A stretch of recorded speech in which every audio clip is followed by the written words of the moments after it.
It's the Real Estate Podcast, brought to you by ANZ Home Loans for financial well-beings. Yeah, look, we see a lot of mum and dads coming through the open houses with their children and, they're telling us that they're the bank of mum and dad and helping their children get into the market. And they're all doing it because they don't want their children to move outside of Sydney. They want to make sure that they're close by and looking after them. And that is Matt Johnston in Cronulla this morning on the Real Estate Breakfast. And we'll get back to him in just a moment as we welcome you back into another episode with more property insights, connecting you to continuous real estate information all around Australia. And we're doing that 7 days a week as we talk to all of the important experts around the country. Remember, this is really important. We are not a real estate company, so we are not firstly trying to sell you something, and you are getting unbiased property knowledge. And we are streaming right now on iHeartRadio and Spotify. Back after the weekend, how did you get on? Did you buy something? Well, that would be a fantastic result. It is September the 8th, and good morning to you, Christine, and thank you for your email regarding the conversation of people moving out of Australia and heading to other parts of the world. Yes, this has been a bit of a seesaw with some of the comments coming through. You say that you can't believe that people would want to move to Dubai, the sweatbox of the world, where temperatures can get as high as 53 degrees. Yeah, it does get hot, no doubt about that. You say Australia certainly has its negatives, but for all these people wanting to leave, good luck to them, you say. You say you've built a comfortable lifestyle, you've got 3 properties in blue chip areas, and you say that you're in your 50s and life is pretty good. You're not going anywhere. Well, that is Christine. She is staying in Australia, not drawn to leave the country, especially to places like Dubai. Just on the Dubai side, what I'd be really interested to know is, have you moved to Dubai, sold up in Australia, moved to Dubai, and then you came back? It wasn't for you. I'd be very interested to hear if anybody has been in that situation. You can leave a voice message. You'll find the link below. And right now, let's catch up with Matt Johnston from MattBlak Property in Cronulla. And a very good morning to you, Matt. Welcome into the Real Estate Breakfast on this Monday morning. Have you ever, by any chance, been to Dubai? No, I haven't been to Dubai, but it's definitely on the bucket list. Look, I think when you look at all the ads online or TV shows, it looks like call it an adult's playground. But I think a lot of the resorts over there would be fantastic to take my little family to.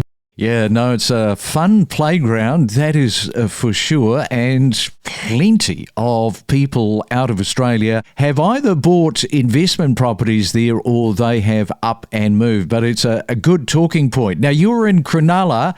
How long have you been there? What's your story on getting into real estate? Well, I've lived in a suburb close by to Cronulla, which is known as Burraneer. My parents bought a home there back in the early 90s, and I was born in 1991. So I've virtually been in around Cronulla from the very start. And I got into real estate as my parents moved houses a number of times in the area, and they used to drag us along to all the open houses. So I kind of just had a liking and fell in love with all the properties we saw, and that's kind of how I fell into it. So you've been in property, you was telling me, 12 years as an agent straight out of school. That's the only thing you know. Hopefully I know other things, but yeah, look, that's my domain and I enjoy doing it. What's been happening over the last few years? Because Cronulla really has, hasn't it? It's grown quite spectacularly. Yeah, definitely. Look, I think the Sutherland Shire as a whole was always a little secret gem of Sydney, but as obviously prices have increased in areas like the inner west or eastern suburbs, naturally people have been priced out of those markets and moving further south, and the Sutherland Shire has definitely picked up a lot of those families moving down this way. Now let's have a look at the median house price. If this is an area that you've got your eye on, let's first run through that median house price for houses. Yeah, for Cronulla, so currently the median house price is 3.3 million. So if you actually compare that to about 5 years ago, it was sitting roughly 2,200,000. And what about the unit market? What's the median house price doing at the moment? Yeah, so median unit price is $1,070,000. As you can imagine, there's a lot of first home buyers as well as investors wanting to get their piece of real estate in Cronulla. We'd classify that as your entry-level market to get into Cronulla. I would imagine that the Shire, in terms of spread of prices, probably starting at around that $500,000 mark and what sort of going all the way up into the millions. Your entry level for the Sutherland Shire would be anywhere in that 5 to 550,000. And what's that getting you? One bedroom, one bath, potentially no parking. And that could be anywhere from Caringbah through to Sutherland. In regards to the high-end property, that can range all the way up to 22.5 million. Now, many Sydney buyers, they have never heard of the area that you were born in, Burraneer. This is a tightly held bayside enclave in the Sutherland Shire, nestled between Port Hacking, is it, and South Cronulla. Yeah, so it's the peninsula in between Caringbah South and Cronulla. Caringbah South and Cronulla are definitely more well known for those outside the area. Cronulla especially, you've got the main train station, you've got the Cronulla beaches. It's really a CBD hub, but Burraneer is within a 10, 15-minute walk of Cronulla. Yeah, so Burraneer, it has quietly, I think you can say, outpaced neighbouring suburbs for growth. House prices, this is impressive. It has surged 78% in 5 years compared to around 50% in Cronulla. Yeah, wow, that is pretty spectacular. The median now is, 3.4 million they're reporting, with deep waterfront homes stretching to 20 mil. And that's really your entry-level house for the area. So that might be a home which needs some renovating, or it's on a smaller lot. That would be 3.4. Now, obviously, as the more land you have, or if you're on a deep waterfront, you're really ranging well above that, up to 20 plus mil.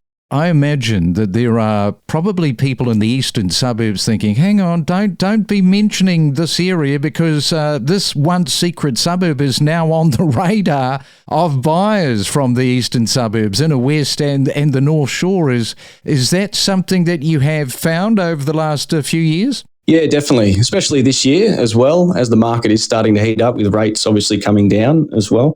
When I've had a couple of properties in Burraneer this year for sale, and I've got one at the moment, which is on Woolware Road. And, a lot of the inquiry from those eastern suburb pockets is more like Maroubra, Coogee, those particular spots. And, from having conversations with those people who live in those areas, they're all saying that, they're moving further south, given, further north in the eastern suburbs, prices and values have gone through the roof or continue to go up. They're getting priced out of those markets in Coogee and Maroubra, so they're just moving further south. And if they're making their way down here, they're really picking either Cronulla or Burraneer for lifestyle. And we are talking to Matt there in Cronulla. When we come back, I want to ask Matt about first home buyers that he is interacting with. As he said, he's been in property for 12 years out of school. I am sure that he knows people his age bracket that are really struggling. We'll talk about that after this. We don't just report on real estate news, we take you to the source of the information. We produce more property podcasts every week than anyone else. We are your trusted guide for all things real estate. And I wonder whether or not the block is still relevant for people interested in property tips and information on, how to do these renos, etc. Or is it just TV reality drama about personalities and ratings, which of course the producers are gunning for? And look, if I can compare it to another show again, Married at First Sight began as a fairly simple format where people got married, they went and lived at his house for a week, then her house for a week, and then decided if they liked each other enough to stay together. Now, for the drama of the program, they throw them into a unit block where nothing is real. They give them a life that isn't real life at all, but then focus on the behaviour of the contestants. And because that was such a popular format, we saw shows like The Block begin to evolve to be the same thing. And it does become much more about the behaviour of the contestants, the blow-up, the argument. All of those things need to be focused on. So when people watch that, they're seeing a lot more drama unfold, and they become connected, I guess, to the contestants and the ones they like and the ones they don't like. And there's always a villain. I don't know if you've noticed that. There's always a villain, and the villain's usually the female, and then she's going to cause all of this drama. What you get now from the block is you might view the final product construct of, say, the bathroom or the kitchen and think, oh, that's nice. I might try and create my bathroom or kitchen to look like that. But I don't know that you get actually any how-to tips on how to go about making these things happen. Because again, it's the professional tradespeople who are carrying out the actual work, not so much the contestants themselves. You see a little bit of footage of them looking like they're helping out and looking like they're building some things, but it isn't really them. It's really this professional team, and they're just being used as labourers. And so I don't really think that you're getting the tips that we used to get from the early days, where the focus was more on the how-to and the what-to rather than how it looked at the end and whether it was nice looking or not. Every morning from 6 a.m, we bring you the latest real estate news with diverse perspectives from leading industry experts. We deliver the most property podcasts across Australia every week. And it is a Real Estate Monday. We're in Cronulla talking to Matt. You're certainly interacting with first home buyers, younger buyers. You'll have friends that are probably trying to get into the market. How difficult is it among people that you know right now? Look, the first home buyer market is definitely the most competitive. I think with all the government stimulus and grants out there, it's making it even more competitive. And as I was saying before, if they're trying to get into the market of Cronulla, they're competing with a lot of investors, especially as interest rates come down. Investors are circling back in because they're starting to get a bit of better return on their money as well. When we're selling properties in that entry level for first home buyers, we're expecting anywhere from 20 plus buyers at an open house. I would imagine that, mum and dad that moved into Cronulla, say, 25 years ago, trying to get their children into property, trying to keep them in the area, that wasn't such a big ask 10 years ago, but man, oh man, has that all sort of changed? Yeah, look, we see a lot of mum and dads coming through the open houses with their children, and they're telling us that they're the bank of mum and dad and helping their children get into the market. And they're all doing it because they don't want their children to move outside of Sydney. They want to make sure that they're close by and looking after them.